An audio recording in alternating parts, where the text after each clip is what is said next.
Hello students, today we will start a very important topic of national income, that is the methods of calculation of national income. This is one of the most important and one of the most frequently asked topic in your examination, which is oftenly asked for 6 marks. 6 marks, quite a big number. So let's just start today's topic. There are three methods of national income for calculating national income, and all the methods are equally important because any method can be asked in the examination. What are those three methods? First method is product method, second method is your income method, and third method is your expenditure method. Product method, income method, and expenditure method. We'll do all the three methods one by one. Let's just start with product method first. Okay. Let's see product method. In product method, GDP, gross domestic product, is calculated. With the help of product method, gross domestic product, GDP, is calculated. But GDP is not national income. National income is NNP, net national product. From GDP to NNP we have to travel. We have to travel from GDP to NNP. And what are the things that are going to be included or excluded? I'll tell you that later. We'll discuss that concept later, that how GDP is converted into NNP. First we'll have to reach to GDP. GDP तक तो पहुंचे पहले. So to reach GDP we have to apply product method. Okay. What is product method?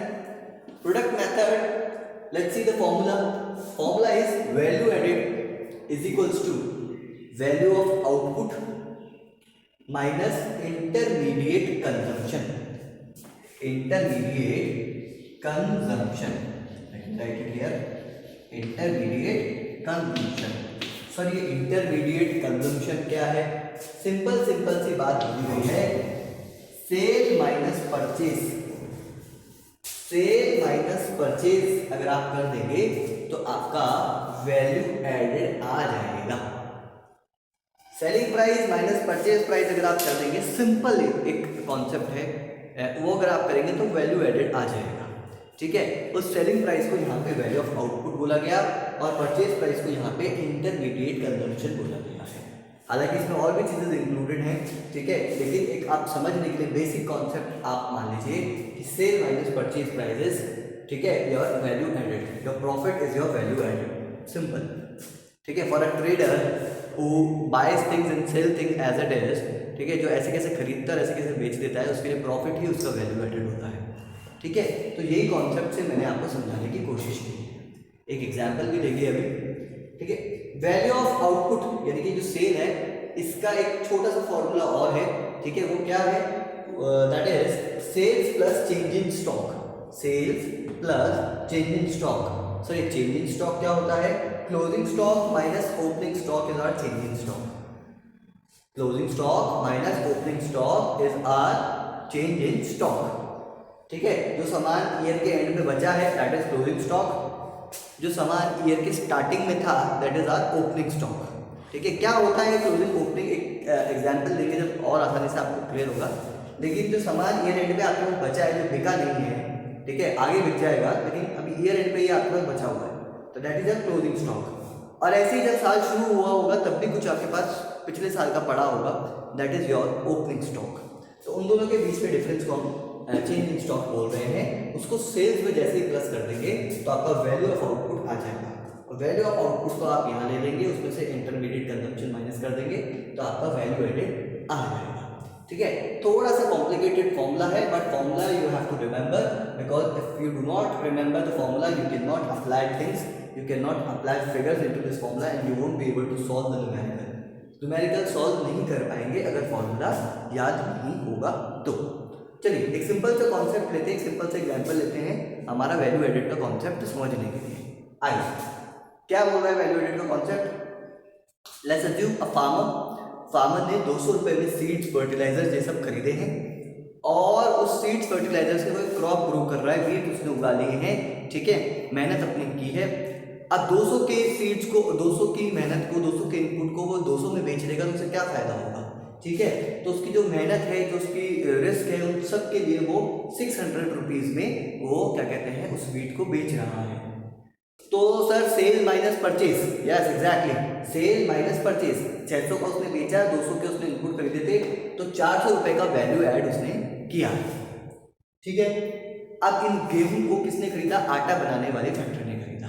किसने खरीदा, आटा बनाने वाली factory ने इन गेहूं को खरीदा है। चलिए, फ्लोर मिल, आटा बनाने वाली फैक्ट्री, इसने आपके गेहूं खरीदे हैं। अब इसने इस गेहूं को प्रोसेस किया, आटा बनाया, ठीक है, पैक वैक किया। अब इसकी इलेक्ट्रिसिटी का बिल है, इसके यहाँ जो लेबर काम कर रहे हैं उनकी वेजेस है, पैकेजिंग का एक्सपेंस है, सारी चीज़ें हैं। तो ये 600 के गेहूं को 600 में तो बेच नहीं सकता, ये 600 के गेहूं को कितने में बेच रहा है, 800 में बेच रहा है, ठीक है। 600 के गेहूं को कितने में बेच रहा है, 800 में बेच रहा है। तो यानी कि sir sale minus purchase, yes exactly, selling price है इसकी 800 और खरीदे थे इसने गेहूं 600 में, 800 में इसने आटा बेचा है, तो कितने का वैल्यू ऐड कर दिया, 200 का वैल्यू ऐड कर दिया, 200 रुपीज।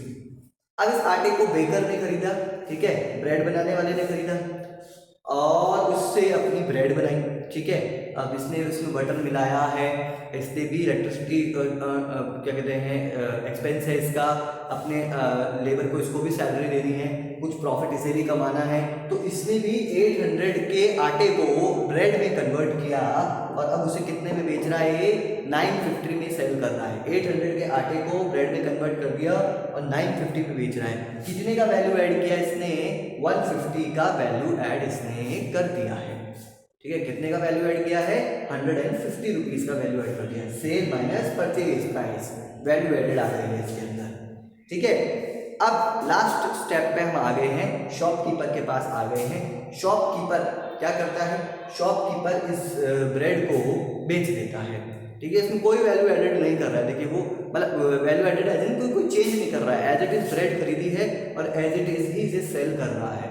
ऐसा नहीं है कि इसमें कुछ और वो मिक्स कर रहा है, कुछ और कर रहा है, बट फिर भी वो 950 की ब्रेड को 950 में सेल नहीं करता है, ठीक है। फिर भी वो 950 की ब्रेड को 950 में सेल नहीं करता है, ठीक है। प्रॉफिट भी तो कमाएगा कुछ, ठीक है, उसका भी इलेक्ट्रिसिटी एक्सपेंस है, ठीक है, उसके भी शॉप का रेंट हो सकता है, कुछ भी चीज़ें हो सकती हैं, उसके भी एक्सपेंसेस हैं, उसका भी प्रॉफिट है।